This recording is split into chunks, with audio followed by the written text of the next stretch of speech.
Good morning. You're listening to Central Wisconsin's 24-hour information station, AM 1320 WFHR. It's time now for the Morning Magazine, brought to you by the Riverview Hospital in Wisconsin Rapids and Comfort Air Heating, Cooling, Plumbing. Now, with the Morning Magazine, here's Carl Hilke. Thank you, Jerry, and good morning, everyone, and welcome to today's show on AM 1320 as well as on the web at WFHR.com. It's time for our monthly visit with Wisconsin Rapids Mayor Zach Vruwink, and the phone lines are open. You can talk to the mayor by calling 424-2600 or pound 1320 on your U.S. cellular phone. With that, we welcome the mayor of Wisconsin Rapids, Zach Vruwink. Good morning, sir. Carl, good morning. Well, you heard about some of the area. There's been some parts of the state near us and to the south of us that have been getting clobbered. Mm-hmm. We've had a lot of rain, but we haven't had any electrical problems or any of those things. I saw there were some tornadoes down in the southern part of the state, too. How scary. Yeah. It's that time of the year, and so obviously we want to be cautious and remind residents to make sure they're plugged into a lot of the sources that get them news alerts and weather alerts beyond the traditional storm siren system, which obviously is tested regularly. But yeah, this is especially those that come at night. Those are the most dangerous ones because people may not heed the warnings or see the warnings. Yeah, and the one that came through last, all of a sudden the sirens were going off because of a severe thunderstorm warning for Wood County.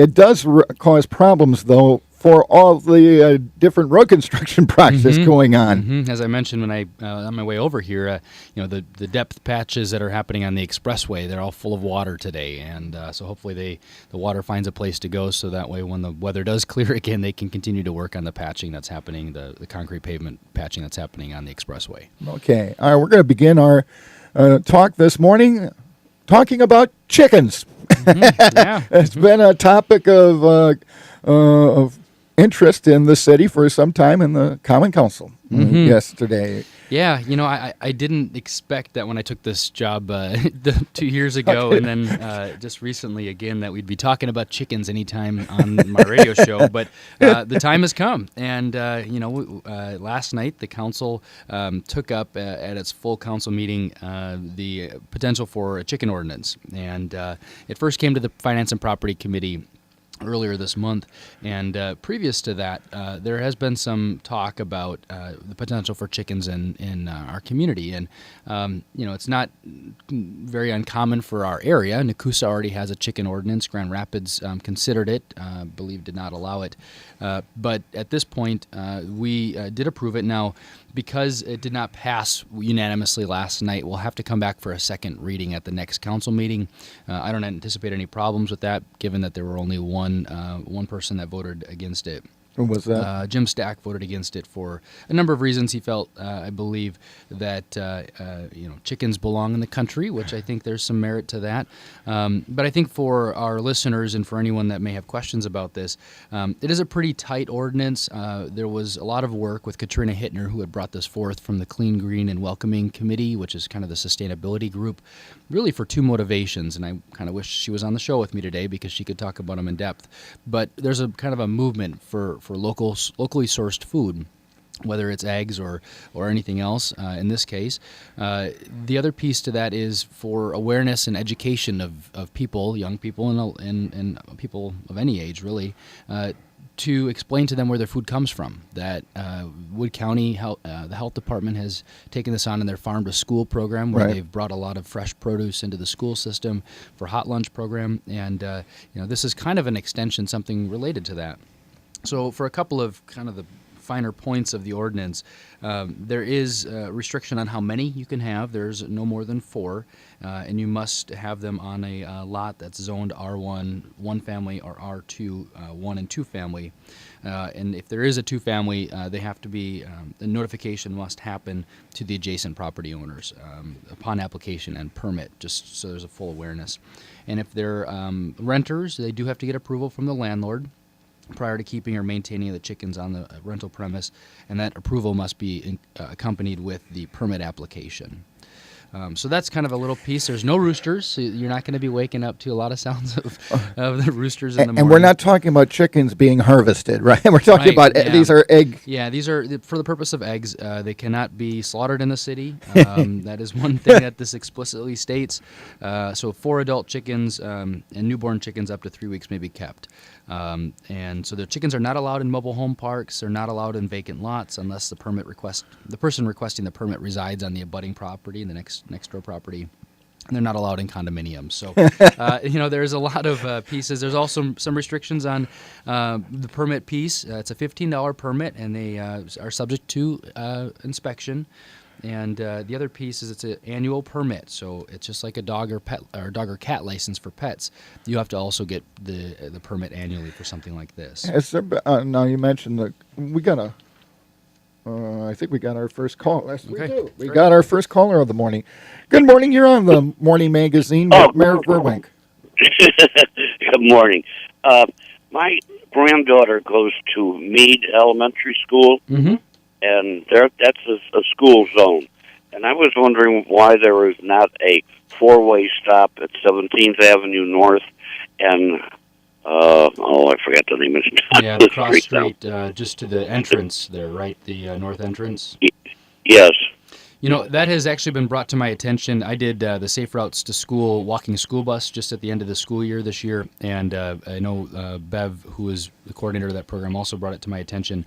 That will be submitted to engineering. I know when they did originally a kind of a study of that area in terms of getting kids to school, to and from school, there was a question raised about that. There's a 4-way stop to the east of there, and on would be probably 14th, 15th or... Down at Chase Street, too, that's a 4-way stop. Right. So, it is a school zone, and of course, the police department includes that in their school zone patrols, which does receive additional attention above and beyond some of the other corridors during the school day periods. But that's something I can bring back to engineering again and see what warrants that, and potentially to Public Works.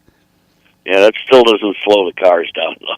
No, but it forces them to at least really heed the stop sign warning and of course... Pay attention, yes. Yeah. All right, thank you very much. Yes, good luck to you this year. Appreciate it. Thank you.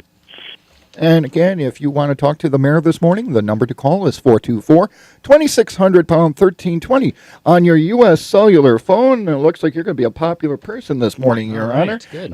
You're on the air with Mayor Vruwink. Yes, good morning. Say 5 years ago, I was on a committee to evaluate the walking to and from Washington School. Mm-hmm. And then I attended several community meetings. I've talked to the mayor twice on the radio. Sure. And there still doesn't seem to be any action.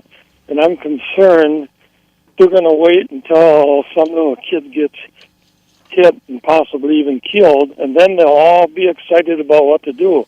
And I think it's time we get off the couch and we get some action and get in sidewalks over at Washington School.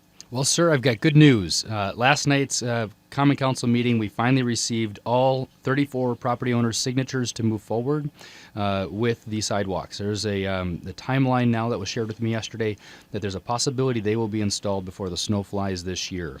So there is a kind of a cooling off period where property owners do have the opportunity to appeal or to go to the state on this. But good news, all 34 property owners along Washington Street and 28th Street North, Clyde Avenue, there's another piece there too, all have signed off for the right-of-way, so they will be installed yet this year. In fact, the federal government actually got on the city, put them on notice, essentially, that they needed to complete this project because of some timeline pieces associated with it. So good news for you, and I appreciate your effort to bring awareness to this. I know I ran into the principal at Washington School at a baseball game with my brothers 2 weekends ago, and she asked the same question. Where are the sidewalks at on Washington Street? And I said, it's good news. We're bringing it to the council in June. So it's happening this year. Thank you. Will there be any consideration of eventually extending that sidewalk all the way to 32nd Street? Yeah, that's also been discussed. I'm sorry. The seniors over in them apartments have approached me and said if they had that connection to the new sidewalk, then they could be walking to the store or over to the restaurant in Robinson Park and things like that. Definitely is a consideration. It's not part of this grant, unfortunately. And I think, as we move forward with our sidewalk plan, especially in this area, now that the new soccer fields have been put in along Washington Street, there's no reason for us not to consider moving on with it. But that definitely is a good suggestion.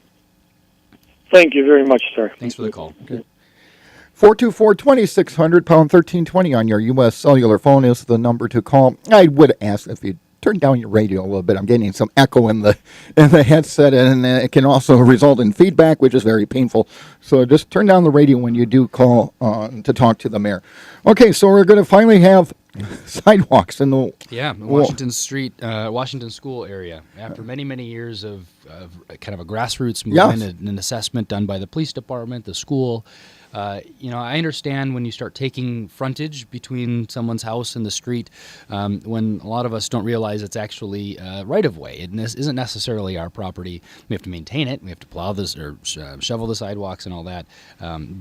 So now, thankfully, after all these years, we can hopefully say at the end of the year that we'll have sidewalks there. Okay. Especially before the snow flies. That's really the concern. When the snow gets deposited in the streets and the plows are pushing out of the way, the kids are actually walking in the street then, not in the gutter where we'd like to see them walk, if there's no snow.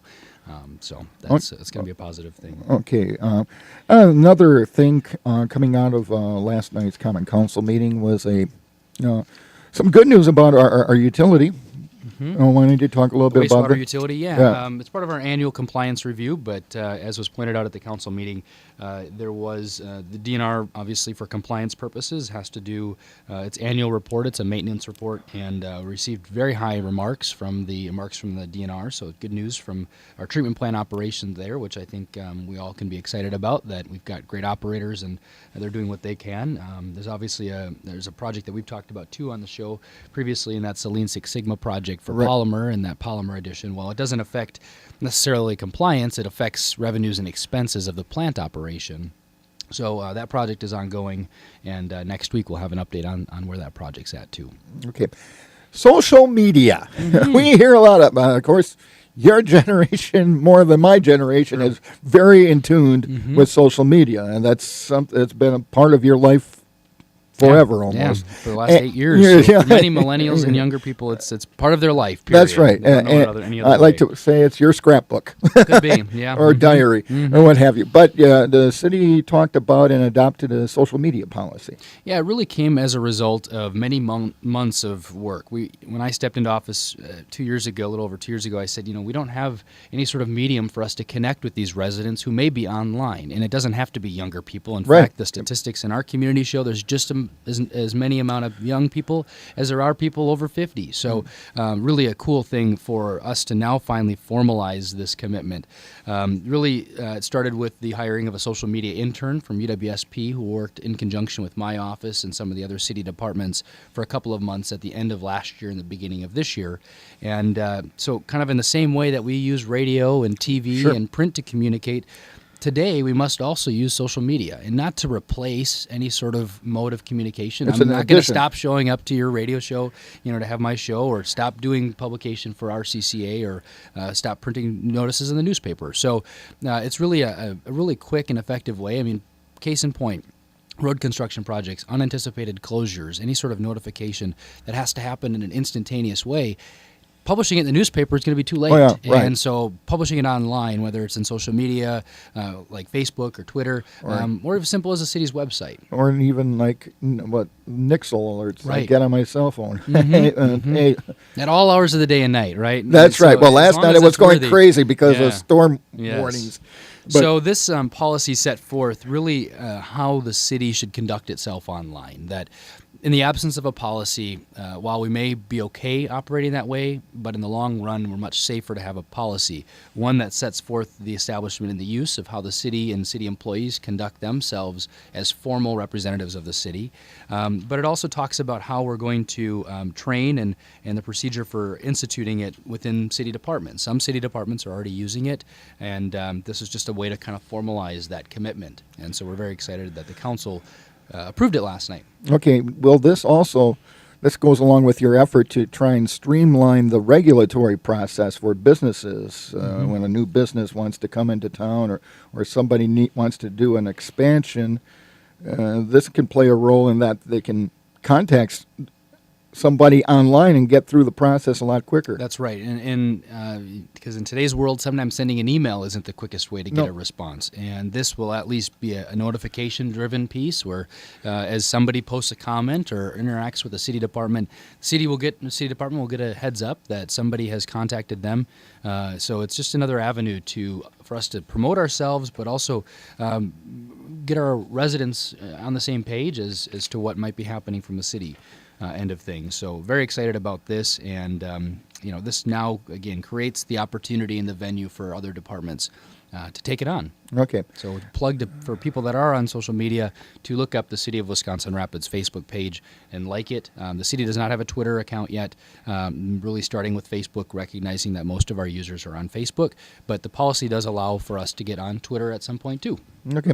The roundabout near the courthouse, the work is wrapping up, or is it done, completed? I actually took my bike down there last night to take a peek for myself. I was there a little over a week ago when they had first put the first layer of pavement down, and last night they've got all the pavement in place. Most of the markings are already marked, and actually some of the grass and all that has been laid down. Now, I don't know what happened after the rain last night, but it was there when I was there last night before the rain. So that project actually will complete with a formal ribbon cutting next Thursday. So a week from tomorrow at 11:30, we'll have a brief ceremony or a celebration that the project's complete, and life can go back to normal for those people at the courthouse and other employers right in that area, and for those of us that travel through that area, so we don't have to detour around anymore. Are they going to have when the initial roundabout by the state office building went in, there were issues, people getting used to it. Do you think this one will have fewer of those problems? Well, I hope so, because they become more commonplace around the state. This is different. This roundabout's a little bit different. It looks different. The inner circle is much smaller, but it does have more area for trucks to be able to drive up around it. So it's kind of the new, I believe it's the state's third revision of roundabouts. So it does look a little bit different. It's a little bit more narrow.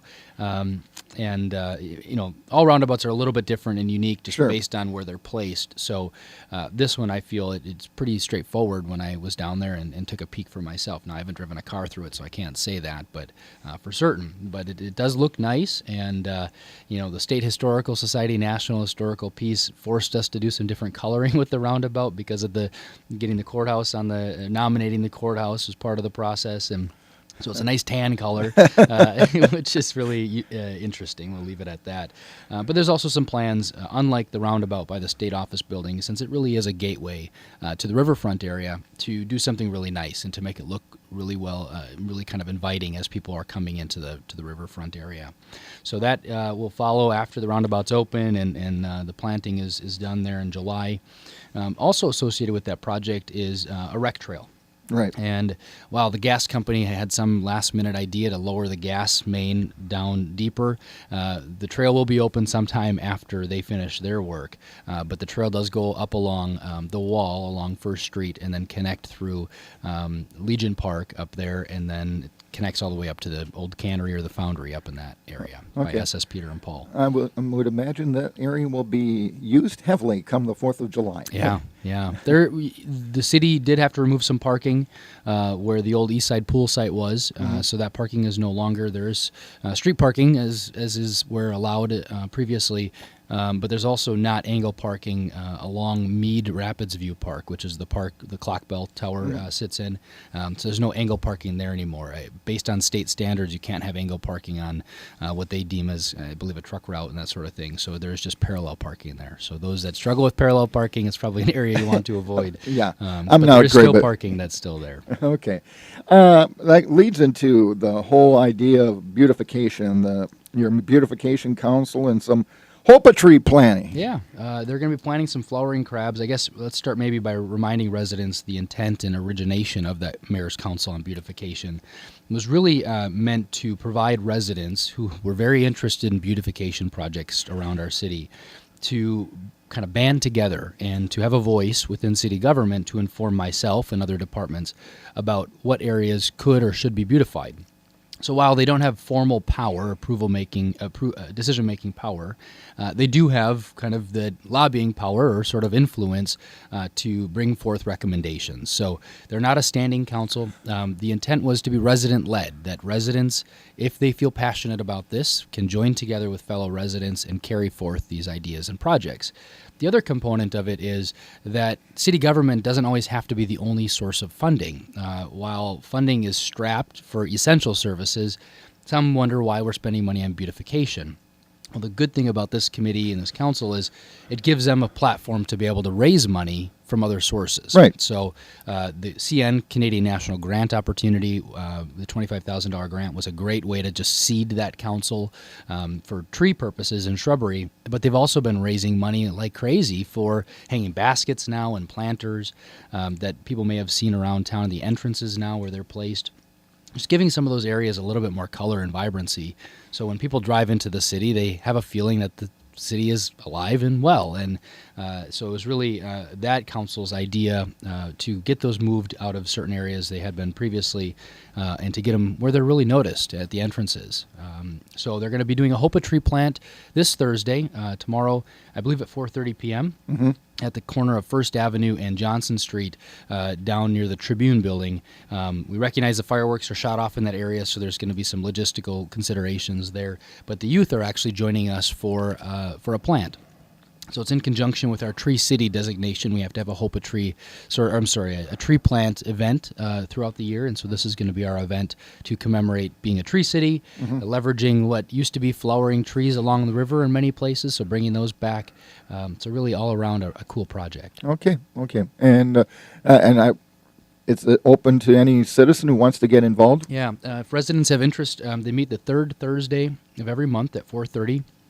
And typically it's at City Hall. This one here will be right after the Beautification Council. I think they're going to make their way to the coffee shop to hold their meeting. But it's going to ebb and flow in terms of how often they meet. But presently they've been meeting monthly. Residents don't have to step in with a bunch of ideas. They can just show up and want to kind of roll up their sleeves and do some work to help the council out. So no real commitment. It's just you can drop in one meeting and never show up again, or drop into a couple meetings and get passionate about a project. But that's it. It's about citizen power. That's right. People feeling empowered to, like you said, do some fundraising, raise the funds needed, and do something for their city. That's right. That's right. Yeah, what good is it if the mayor or other departments kind of run around town and say, well, this is how I think it should be, when residents who live here and must live with this and drive past it don't have their own kind of influence and their mark on things. So this is a really cool opportunity. And it's really the first of many councils of the mayor's office that we plan on launching. The beautification was a logical one, given the time of the year, and just really kind of a critical mass of residents saying, we want this. We want to be a part of something. Let us know how we can join. Well, you can see that by the number of people who have been involved with the Tribune building project. Right. Mm-hmm. The numbers have been incredible for people showing up at these meetings, and now they're into the design phase. The next phase, yeah. How cool is that to have residents now interested in residents kind of in a big way making their mark on a redevelopment of a project in the city.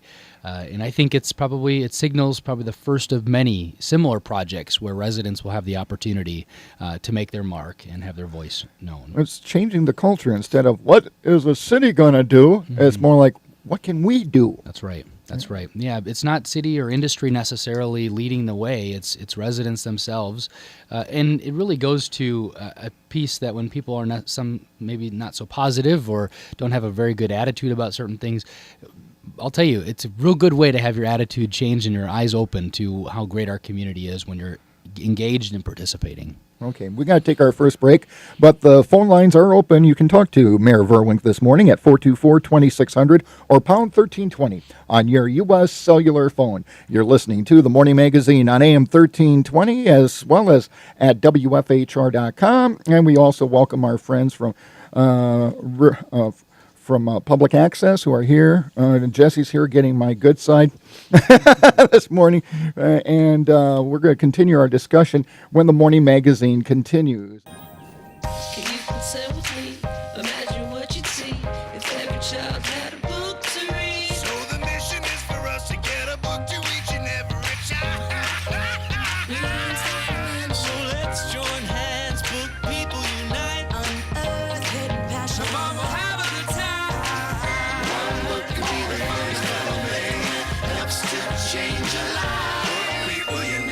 Read to a child today and spark a lifetime of ambition.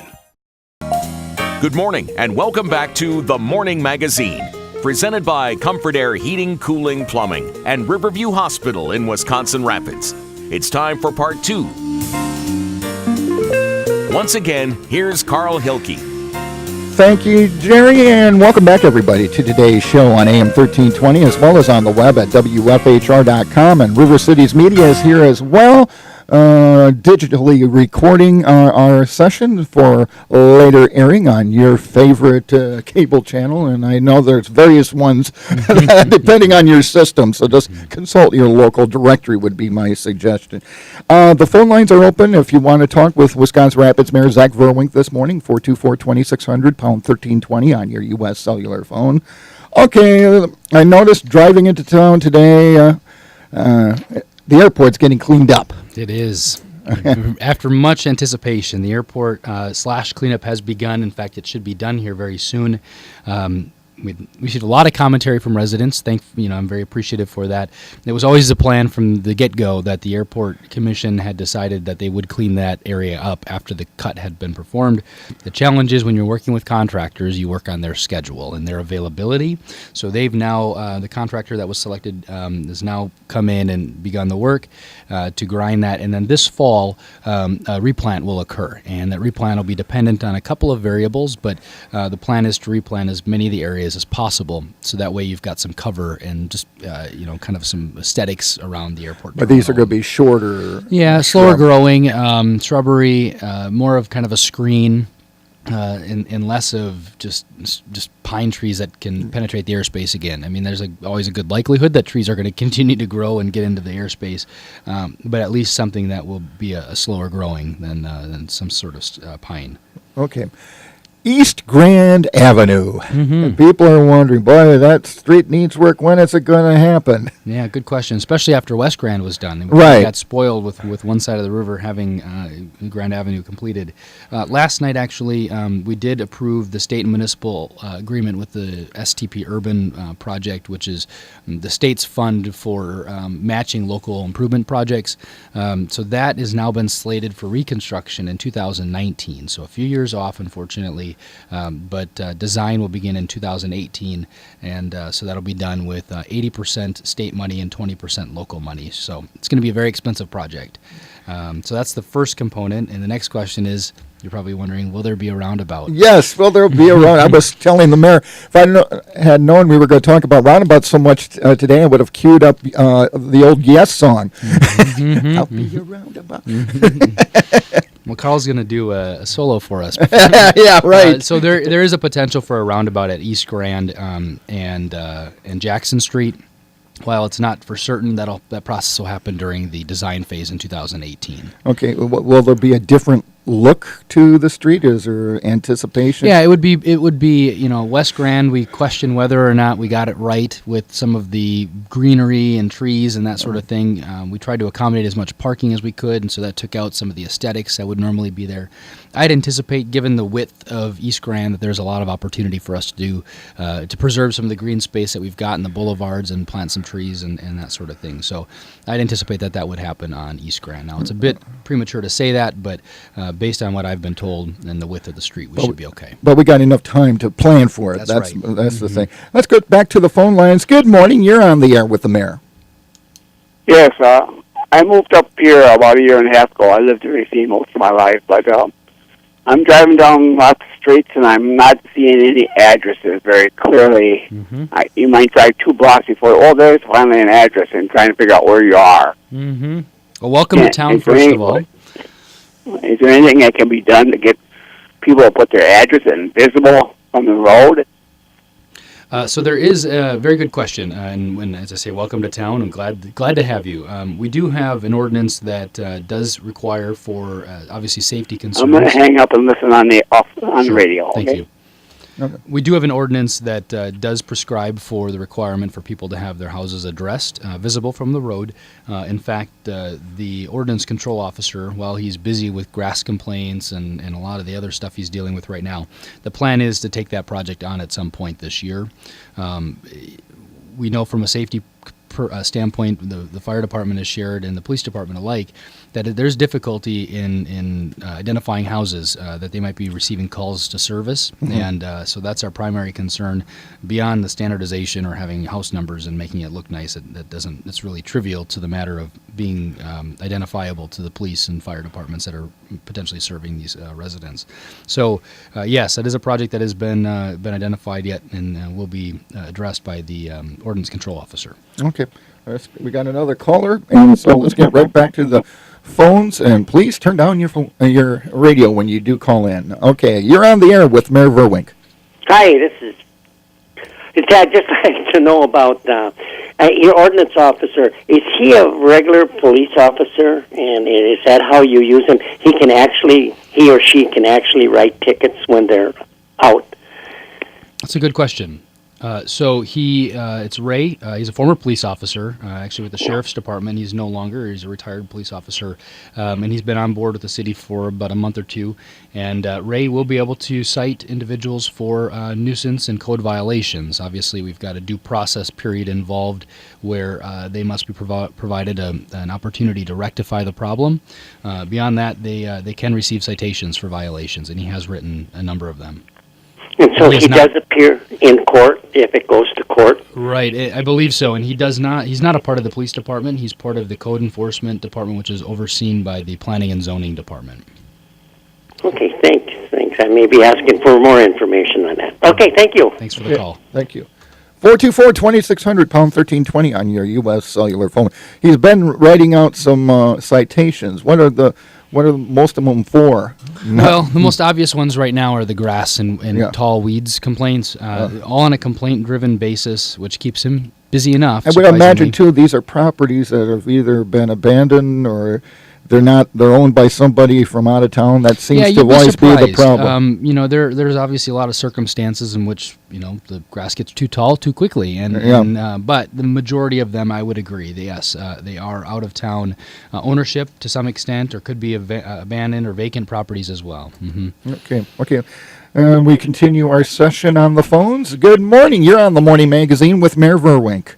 Good morning. I just tuned in about 10 minutes ago, so apologies if you answered the question already, but I was wondering what's going on with the East Side Fire Station at, 12th and the Expressway there. The berm has been removed, and just curious. So I'll hang up here then. Okay, thank you for the call.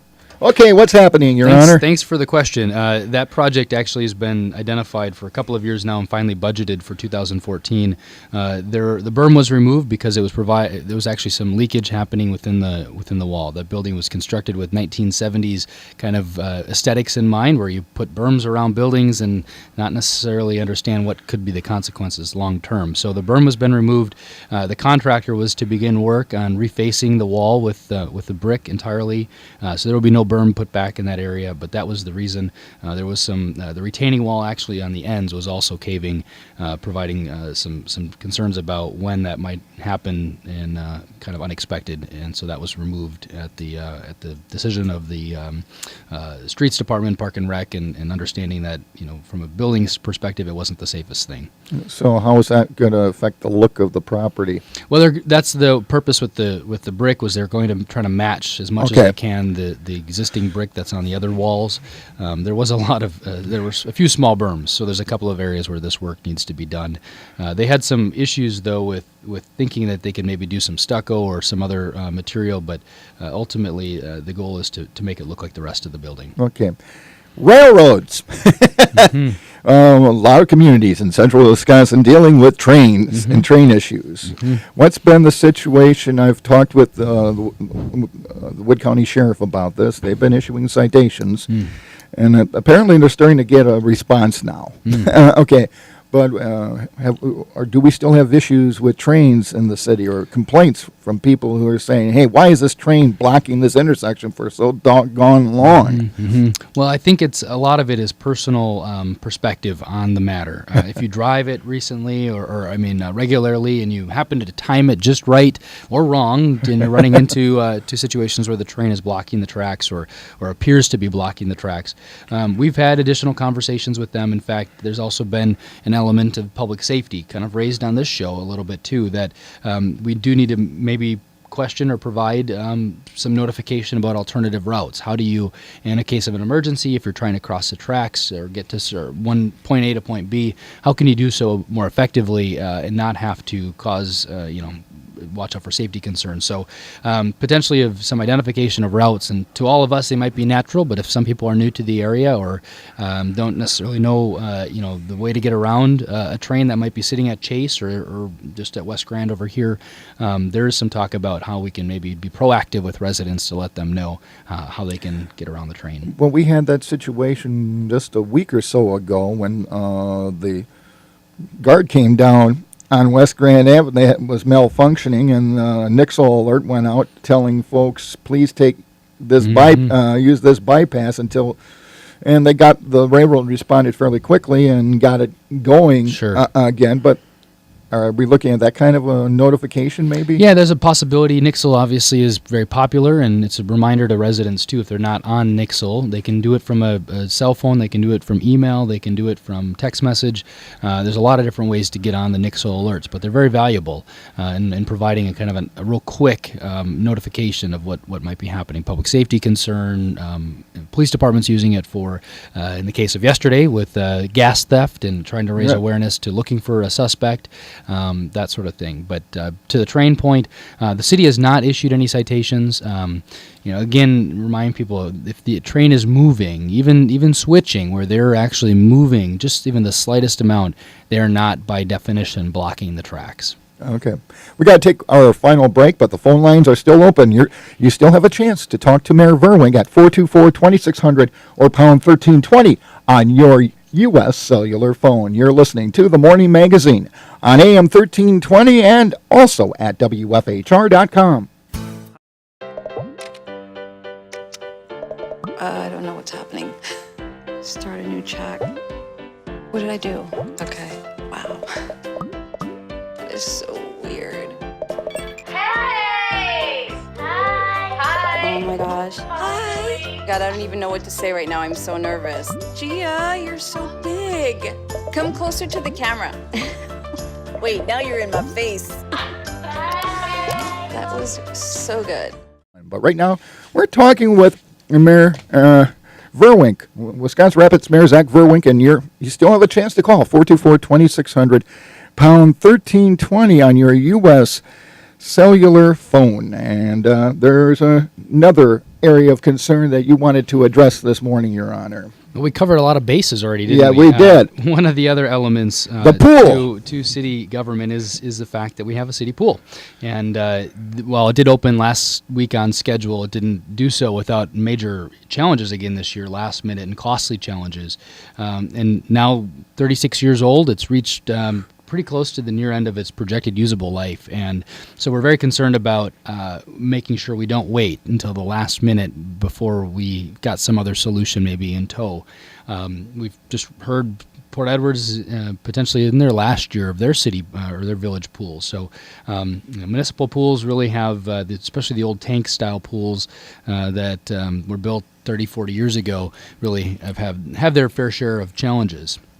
So in the near future, last night I mentioned to the City Council, I'll be forming an ad hoc committee really for the purpose of understanding the current usage of our existing pool. I think a lot of us may have kind of anecdotal ideas that a lot of people use the pool, and I think I would agree that there are it serves a significant purpose and function in the community, but to what extent? How many people use it? How many unique people use it? Where do they come from? Some of those pieces. And so understanding usage is one component. The other piece to that is understanding what sort of improvements may be required to get additional years out of it. We're not going to pretend that we're going to keep that pool forever, and we know we're not. But it's a matter of how many years can we get out of it with X amount of investment. Long-term solution would be some type of regional facility, wouldn't it? Yeah, and that's something that has been talked about. The YMCA came to the city last year to talk about its aquatic ability to operate facilities, and they do it for Port Edwards. They provide swim lessons and run the pool over there on a contract basis. So there's a potential for some sort of aquatic component. Maybe it's indoor, maybe it's indoor and outdoor, and maybe it is something where the regional municipalities surrounding the city can support. Obviously, there's the devil's in the details in there in terms of usage and access, but I really think that an approach that kind of bears in mind kind of collaboration and speaks to the community in a way that we all can be proud of, a project that that we've all contributed to and all support, as opposed to each municipality going their own way and building some sort of aquatic facility, indoor or outdoor, whatever it might be. Well, I don't think anybody can afford that. No. No, I mean, Well, any price tag on something like that is in the multi-million-dollar range, and for a city to go it alone just doesn't make a ton of sense. Now, there's bonding abilities and that sort of thing, but I think there's ways for us to drive at this. So the first step for us in the city is to form an ad hoc committee just to walk down the path of what does the Mead Pool serve in terms of our population, and then moving beyond, what sort of improvements can we keep it alive for a period of time, and then if it isn't Mead Pool, what could the other alternatives be? And then just to inform the city council of their findings so the city council can make informed decisions at some point. this is a big week for our area. Cranberry Blossom Festival kicks off tomorrow. Hopefully, weather permitting, we'll have downtown classic cinema under the stars. But let's talk about this as a chief executive officer of a city. How important are events like this? They're critical, not only for our waterfront area and celebrating what we have in our great asset down at the river, but really to bring the community together in different ways, right? Whether it's the arts community through their arts walk, and maybe it's the carnival. People like the recreational and the fun component where people are able to get out and maybe socialize and put their kids and ride with family members on rides, but obviously the parade on Sunday, that's a great way to showcase area businesses and what our community has to offer. So the Cranberry Blossom Fest is really a neat way to showcase it all. And so on Friday there's the Dairy Berry Breakfast at Lincoln High School, which is a fun event, right? It's a traditional dairy breakfast with our cranberry flair, and so it's unique in that regard. So from a city's perspective and my perspective, they're critical. And whether it's this event here to kick off summer, or the fall events, or any other winter events that have been created in recent years, they're all very important to not only pride in our community, but showcasing and reminding ourselves what our community really does have to offer. And you have the Arts, Crafts, and Cranberries Fair as well as the Carnival all happening at Witter Field, and most of us think of Witter Field as the home of the Rafters Stadium, but it's much more. It's a huge facility, and when you have the old Carnival there, it takes me back to my young days when the 4th of July was celebrated. At Witter Field, and it was always a huge carnival, and they used to do the fireworks at the stadium and everything else. So that kind of brings back some fond memories of my younger days. Nostalgia, sure. But it showcases Witter Field. People realize what an asset we have right in the heart of the city. Yeah, it's really becoming a turnkey events location as other area groups start utilizing it beyond just the Rafters for Rafters games. There's just a great meeting place, and the venue is set up now for concessions and beverage sales, so there really is a turnkey operation. And I think, in fact, I've heard that there's a concert slated for later this summer, a benefit concert again, and so more and more people are realizing, community groups and organizations are realizing that Witter Field can serve a purpose beyond baseball, potentially, too. What about, we've been talking a lot about improvements, and there have been lots of improvements. I'm sure you found that new interactive section to the stadium for the handicapped, which uses media and everything. Was a nice addition, and the Northwoods League Foundation paid for it. Yeah. That's a very nice thing. But everyone's wondering, when are we going to see it painted? Get rid of that green color. Foam green. Well, it might have been in style at some point. I'm not sure when, but I guess it was. It actually was in our contract that it would be painted prior to the All-Star Game, and the All-Star Game we're hoping to get back in the coming years, whether it's next year or the year after. But our plan is to paint it again. The hope is that while the lead paint has been removed in almost in its entirety, that we should just be able to paint it. We shouldn't have to go about the sand sandblasting and the kind of nature that had to be done previously to it. So our guess is in the next year or two, potentially as early as this fall after the season, we could see a repaint of that facility. What color? Well, that hasn't been decided yet. I imagine the Raptors are going to have a... Yeah, I think the Raptors will have some sort of say in it, but I think really it's going to be a color the community says we agree, and it's not going to complement the cranberry color, which is so predominant in the stadium. Yeah, we're thinking, it could be a tan, it could be something very, very light that doesn't, in the areas where you don't have a lot of dirt to show and to hide, really, we can do in a different, make it a better, more aesthetically appeasing instead of just something like seafoam green. I know. I've heard that everybody goes, "Oh, this is a nice stadium." Yeah. But could they get rid of that color? And okay, so we know it could happen as early as this fall? Year. Yeah, after the season. It wouldn't be during the season. Obviously, and maybe then hopefully the Raptors will have had enough raised monies for that mural that they're planning to put on. That would make cool sense addition. To do that in combination. We still got time for a phone call, so you're on the air with Mayor Vruwink. Hi, I have an item for sale, please. Well, hold it. That show has not started. It doesn't start until 11:06. Thank you. She has an item for sale. Time is coming, right? Time is coming. I was wondering. I saw the time. I'm going, is it for me or is it somebody jumping the gun? Yeah. Okay. Those phone lines fill up, I'm sure. But again, with events like this, also bring a lot of people into the community. Yeah. Last weekend, we had a lot of soccer families in town for the annual Rapids Kickers soccer tournament. Before the baseball tournament. Yeah. So we've got, and bears repeating. It's not just your job, but it's our job as citizens to be good ambassadors for our community to be welcoming to visitors. Yeah, that's right, because we do want them to have a great experience, so they will want to come back at some point in the future. Yeah, we want them, and who knows, it could be a business person. And speaking of that, any new developments on the business development world, like either... Not specifically on the parcel that we've certified, but there has been a few other proposals circulated for municipalities and communities to submit interest, and they're available sites for pieces, and there are projects like that. They typically do their site selection and go back to the drawing board and start vetting some of those sites, but we haven't heard anything specific.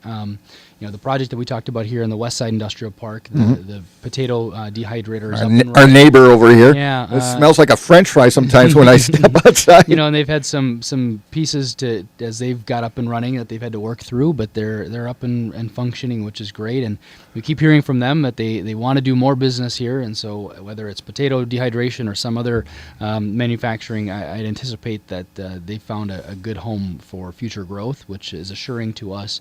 And there's obviously the existing manufacturers who are starting to share some of their future growth plans too.